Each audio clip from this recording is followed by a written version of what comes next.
for today's video WMRS, oh my god, namunan ng ganda.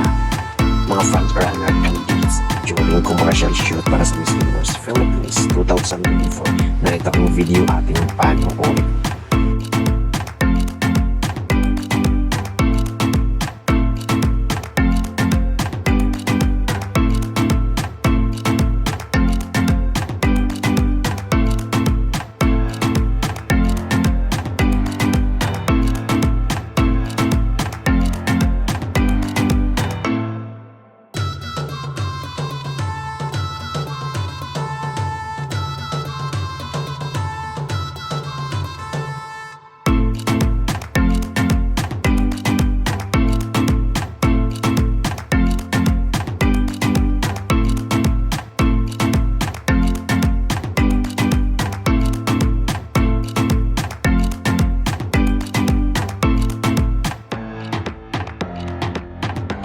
Mga Bioconeras, don't forget to hit the notification bell para updated kayo lagi sa aming mga bagong videos.